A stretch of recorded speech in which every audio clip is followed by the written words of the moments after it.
Shalom Bapak Ibu, dikasih Tuhan. Saudara, di bagian kedua ini kita mau melihat siapa Yesus di hadapan Paulus. Nah, di bagian A, bagi Paulus, Yesus itu adalah Mesias anak Allah. Saya perhatikan dalam Kisah Rasul 9:20 dikatakan begini. Ketika itu juga ia memberitakan Yesus di rumah-rumah ibadat. Siapa yang dimaksud ia di sini adalah Paulus. Dia memberitakan tentang Yesus di rumah-rumah ibadat ketika dia sudah bertobat. Karena ini sambungan dari kisah pertobatannya di Damsyik ini, jalan ke Damsyik itu. Dan mengatakan bahwa Yesus adalah anak Allah. Ayat 22, akan tetapi Saulus semakin besar pengaruhnya dan ia membingungkan orang-orang Yahudi yang tinggal di Damsyik.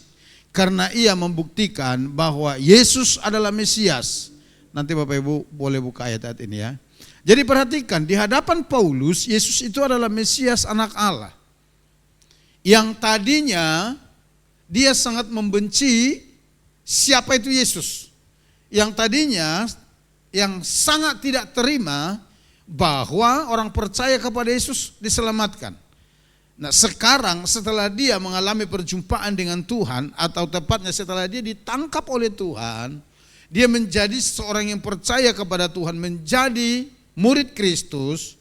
Nah, saudara, dia sekarang mengajar banyak orang dan berkata bahwa Yesus itu adalah Mesias anak Allah yang hidup.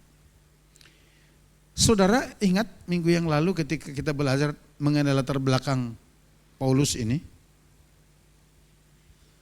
yang dikatakan dalam Galatia pasal 2, 14 tahun setelah pertobatan Paulus di Damsyik, dia enggak kembali ke Yerusalem.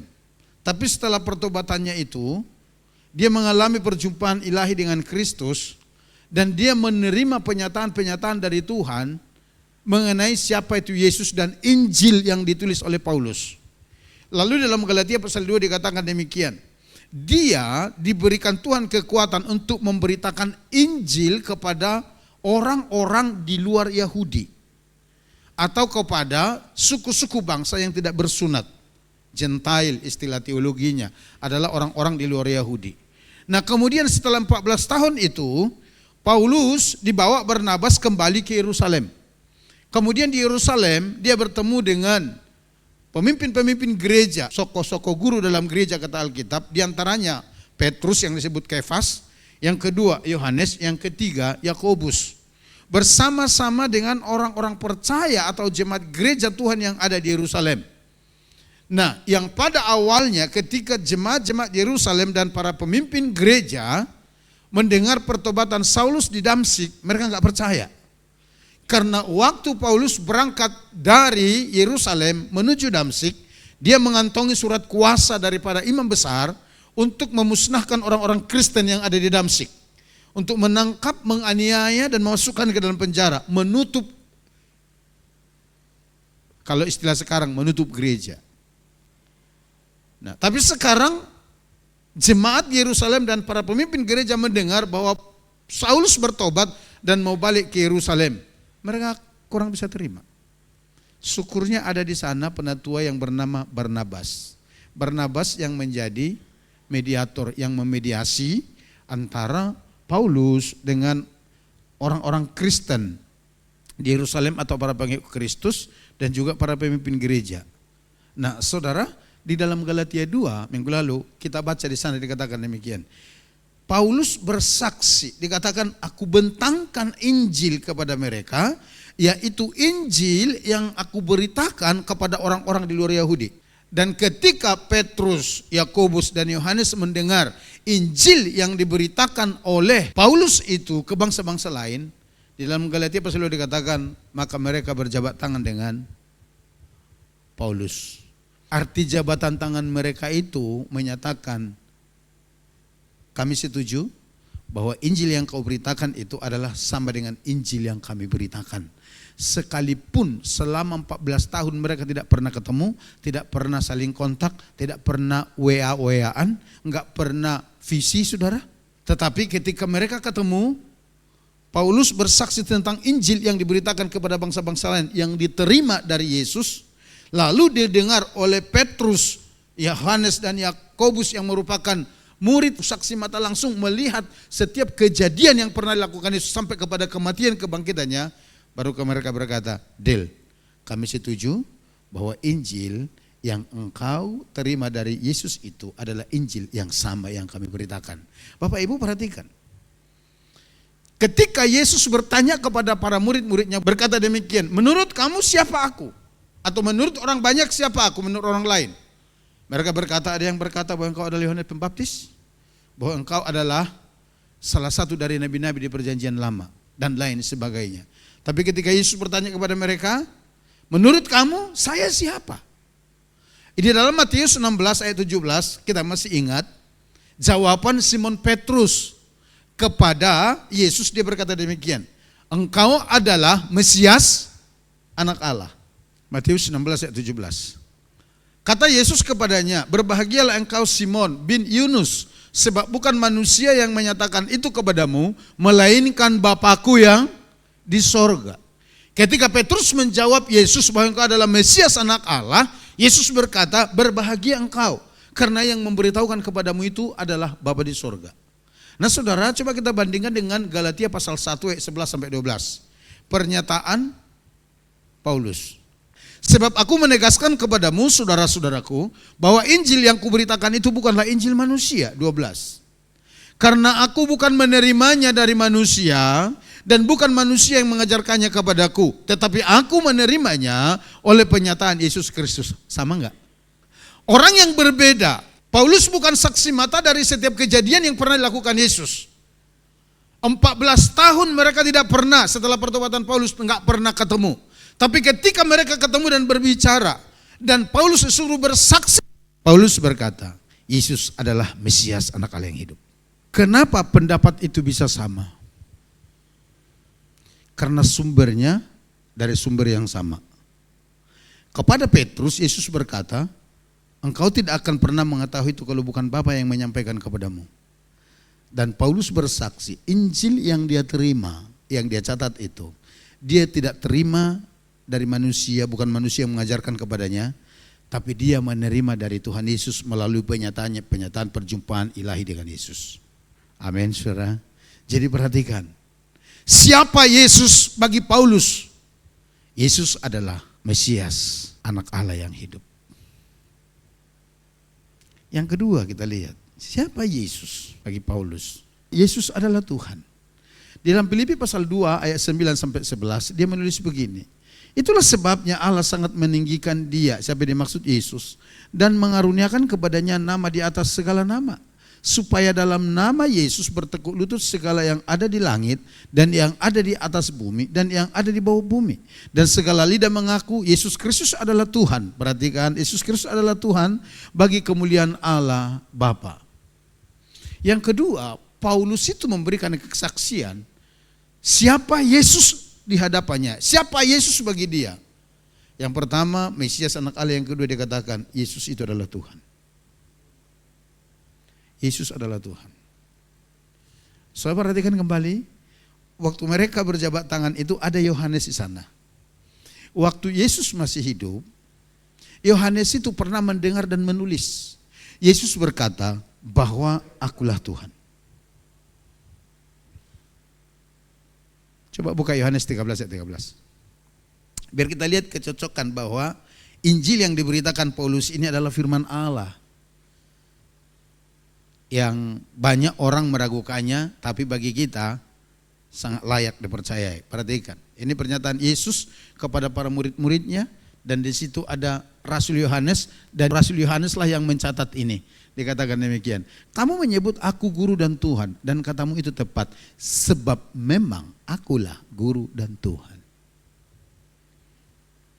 Oleh karenanya di dalam pertemuan Paulus dengan para soko guru di Yerusalem itu, ketika mereka bertanya, saya percaya mereka bertanya, Yohanes bertanya, menurut kamu siapa Yesus?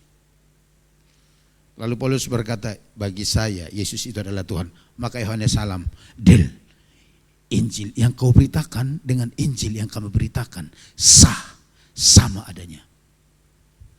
Kenapa demikian? Karena waktu Yohanes atau Rasul Yohanes menulis kitab Yohanes, dia langsung mengutip, mendengar dari pernyataan Yesus sendiri yang berkata bahwa dia adalah Tuhan. Nah sekarang Rasul Paulus muncul Setelah sekian lama mereka tidak ketemu, menerima Injil dari Yesus. Lalu mereka bertanya kembali, menurut kamu siapa Yesus? Tuhan. Tanpa pernah saling konfirmasi, saudara. Saudaraku, perhatikan. Lewat hal ini kita diberi pemahaman bahwa Yesus yang kita sembah itu memang Tuhan. Karena dia kepribadian yang berbeda, di waktu yang berbeda, tapi pernyataan itu sama. Oleh karenanya Bapak Ibu saya mau katakan, jangan pernah ada lagi kekhawatiran, keraguan dalam hati kita tentang siapa Yesus. Amin. Dia adalah Mesias anak Allah, dia adalah Tuhan. Lalu yang ketiga, siapa Yesus bagi Paulus? Yang ketiga, Yesus adalah juru selamat. Filipi pasal 3 ayat 20 dikatakan demikian, karena kewargaan kita adalah di dalam sorga dan dari situ juga kita menantikan Tuhan Yesus Kristus sebagai juru selamat yang akan mengubah tubuh kita yang hina ini sehingga serupa dengan tubuhnya yang mulia menurut kuasanya yang dapat menaklukkan segala sesuatu kepada dirinya. Yang ketiga, siapa Yesus bagi Paulus? Yesus itu adalah juru selamat. Ada ayat-ayatnya di situ, Bapak Ibu boleh bandingkan itu, bahwa Yesus adalah juru selamat. Kalau kita bandingkan dengan Kisah Para Rasul 4 ayat 12, ketika Petrus berkhotbah di Serambi Salomo, dia berkata begini, di bawah kolong langit ini tidak ada nama yang diberikan kepada siapapun di mana di dalam nama itu orang diselamatkan kecuali dalam nama Yesus. Artinya Petrus sendiri bersaksi bahwa Yesus itu adalah juru selamat. Amin. Nah sekarang Paulus datang dan berkata kembali bahwa Yesus adalah juru selamat. Oleh karenanya kerasulan Paulus itu diterima. Minggu lalu kita belajar tentang keabsahan tulisan-tulisan Paulus menjadi diterima sebagai firman Allah, menjadi pedoman hidup orang percaya. Karena apa? Karena kriteria-kriteria ini semua memenuhi syarat. Karena salah satu syarat untuk kitab-kitab bisa dikanonkan menjadi firman Allah, penulisnya itu rasul atau paling tidak setara dengan rasul. Dan Paulus memenuhi syarat itu. Kita lihat yang keempat. Yesus adalah Allah Maha Besar. Nah, di dalam Titus pasal 2 ayat 11 dikatakan, karena kasih karunia Allah yang menyelamatkan semua manusia sudah nyata. Ia mendidik kita supaya kita meninggalkan kefasikan dan keinginan-keinginan duniawi, dan supaya kita hidup bijaksana, adil dan beribadah di dalam dunia sekarang ini next. Dengan menantikan penggenapan pengharapan kita yang penuh bahagia dan penyataan kemuliaan Allah yang maha besar dan juru selamat kita Yesus Kristus. Sekarang kita sedang menantikan hari yang kita harap-harapkan itu. Pada hari itu dunia akan melihat keagungan Yesus Kristus, yaitu Allah maha besar dan Raja penyelamat kita.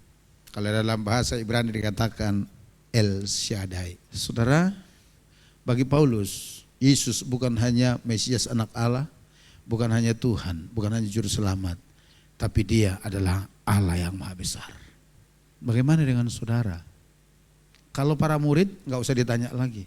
Di dalam kitab-kitab Injil ditulis ketika Yesus meredakan gelombang dan badai di tengah laut, mereka berkata begini, siapa gerangan manusia ini ya?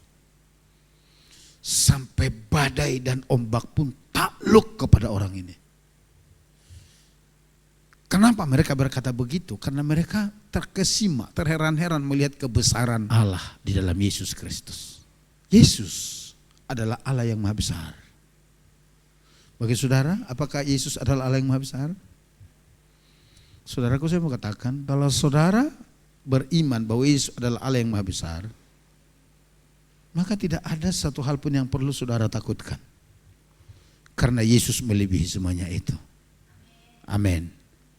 Nanti kalau saudara baca dalam kisah-kisah perjalanan Paulus dalam penginjilannya, dia berkata kerap kali dia berpuasa. Sekian kali dia mengalami terkatung-katung di lautan. Mau tenggelam apa segala macam. Sering kali dia dirampok para penyamun dari kalangan-kalangan orang Yahudi.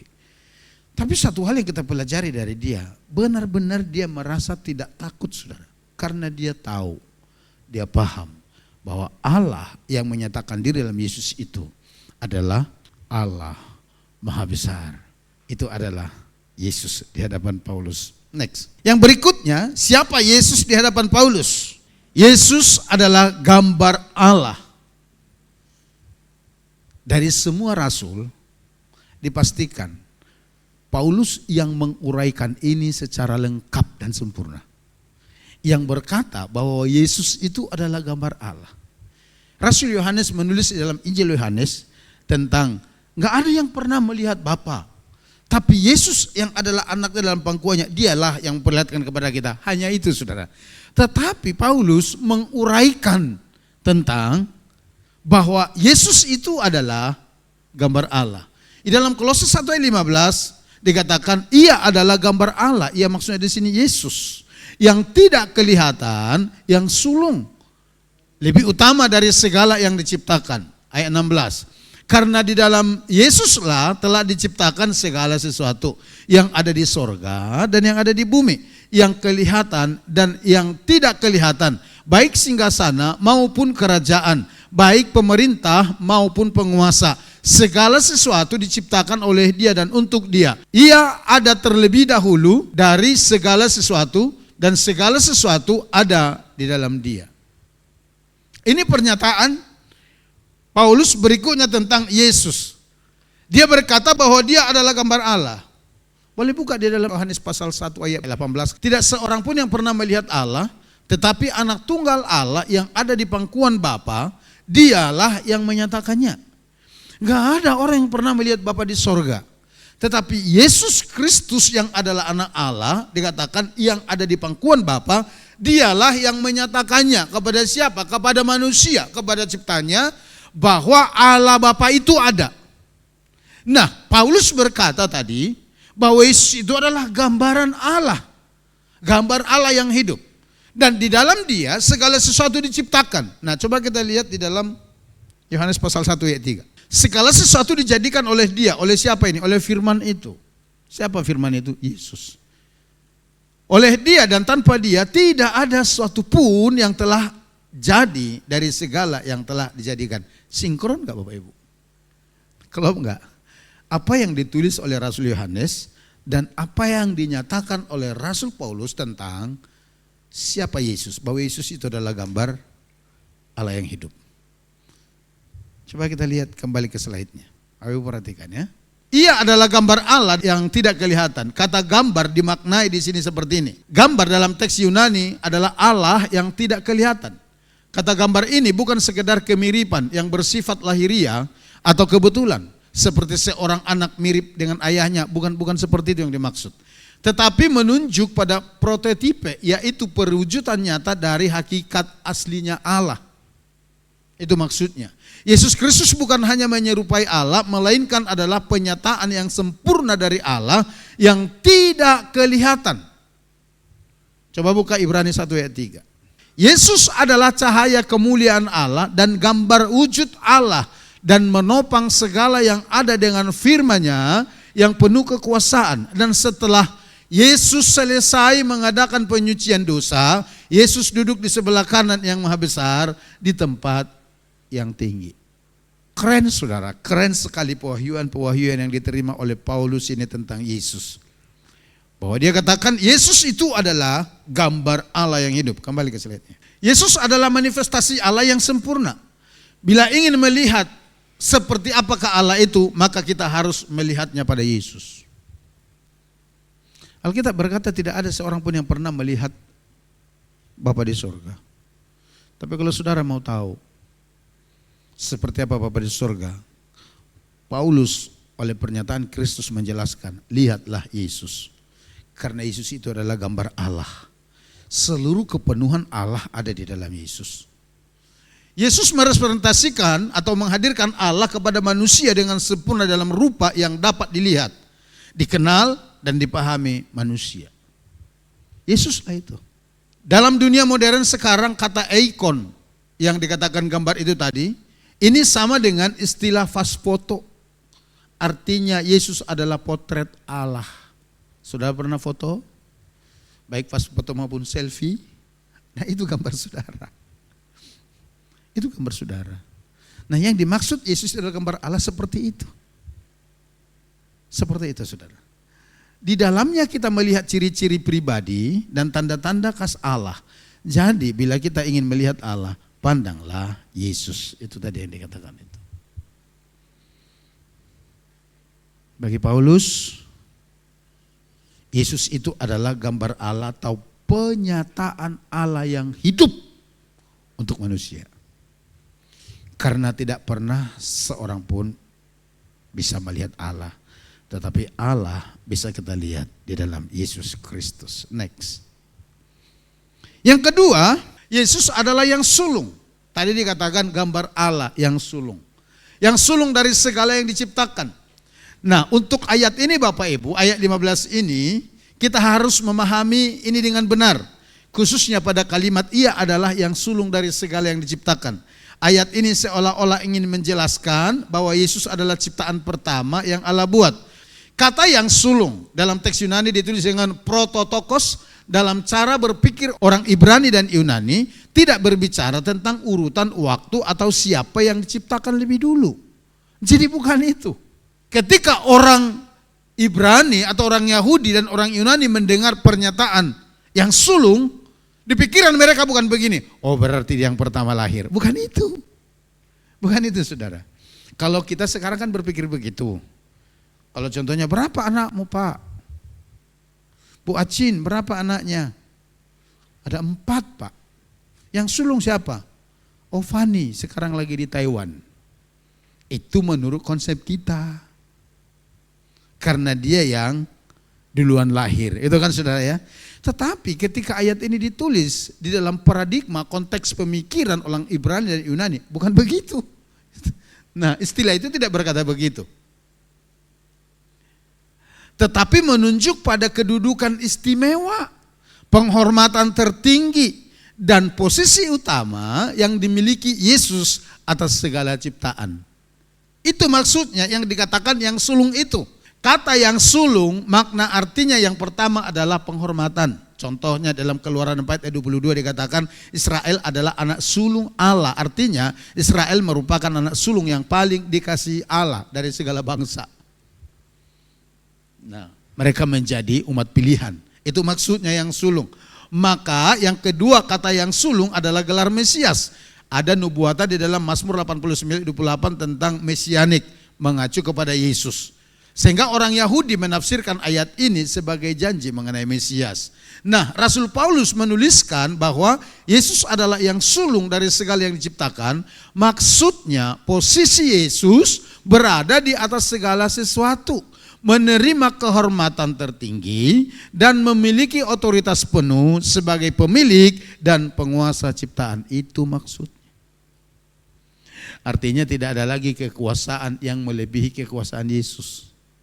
Tidak ada penguasa yang lebih tinggi daripada Yesus.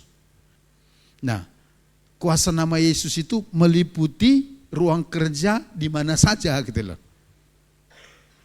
Kita akan belajar itu. Kenapa itu penting bagi kita? Untuk meneguhkan iman percaya kita, semakin menguatkan iman percaya kita kepada Tuhan, bahwa Tuhan yang kita sembah itu, yaitu Yesus Kristus, bukan Tuhan kaleng-kaleng. Amin.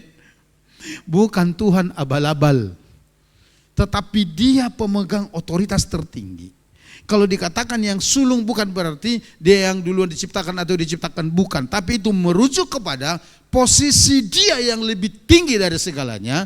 Dan hanya dia yang layak dihormati, diagungkan di atas segalanya. Untuk menegaskan siapakah Yesus itu sebagai yang sulung, maka Paulus langsung menegaskan dalam ayat 16-17 dari Kolose tadi. Bahwa segala sesuatu diciptakan di dalam Yesus dan Yesus ada sebelum segala sesuatu ada. Di dalam Yohanes pasal 1 ayat 1 sampai 2 dikatakan demikian. Pada mulanya adalah firman, firman itu bersama-sama Allah, firman itu adalah Allah. Ya kan saudara? Segala sesuatu diciptakan di dalam Dia. Tidak ada yang ada di diciptakan kalau tidak di dalam Yesus. Karena Yesus itu firman. Lalu Yohanes 1:14 berkata firman itu menjadi manusia. Firman yang menjadi manusia itulah yang memberikan pernyataan kepada Paulus dalam pengalaman perjumpaannya dengan Tuhan bahwa dia adalah Allah yang maha besar, bahwa Yesus adalah wujud gambar Allah sepenuhnya. Kalau di dalam Kolose dikatakan demikian, seluruh kepenuhan Allah berdiam di dalam Yesus Kristus Tuhan. Seluruh kepenuhan Allah. Kata yang sulung juga merujuk pada keberadaan kekal dari Yesus sebelum penciptaan, preeksistensi. Jadi Yesus sudah ada dari kekekalan. Dia bukan ciptaan. Kalau yang sebelah berkata, Yesus itu adalah ciptaan Allah. Tetapi di dalam Alkitab kita dikatakan, berapa kali Yesus menyatakan, pernyataan dari sorga menyatakan bahwa Yesus sudah ada sejak kekekalan. Sebelum dunia dijadikan, kepada orang-orang Yahudi Yesus berkata, sebelum Abraham ada, aku telah ada. Itu Yesus, saudara. Kedudukannya yang penuh penghormatan tertinggi, yang berdaulat atas ciptaan. Sebab ia ada sebelum segala sesuatu ada. Coba buka Kolose pasal 1 ayat 16 sampai 17. Biar kita lihat. Karena di dalam dialah telah diciptakan segala sesuatu, di dalam Yesus ini, yang ada di sorga dan yang ada di bumi, yang kelihatan dan yang tidak kelihatan, baik singgasana maupun kerajaan, baik pemerintah maupun penguasa. Segala sesuatu diciptakan oleh Dia dan untuk Dia. Ayat 17. Ia ada terlebih dahulu dari segala sesuatu, dan segala sesuatu ada di dalam Dia. Di dalam siapa? Dalam Yesus. Nah saudara, jadi bagi Paulus, Yesus itu adalah Mesias anak Allah, Yesus itu adalah Tuhan, Yesus itu adalah Juru Selamat, Yesus itu Allah yang Maha Besar, dan Yesus itu wujud gambar Allah.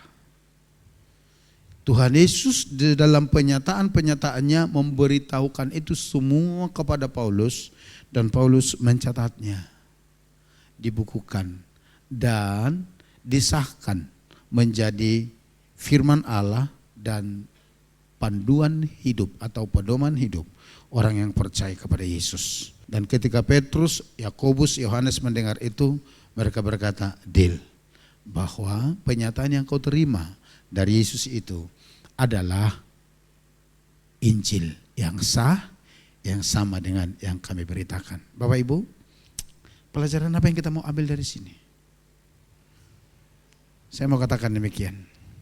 Hari-hari ini ada banyak orang keluar masuk dari imannya kepada Yesus.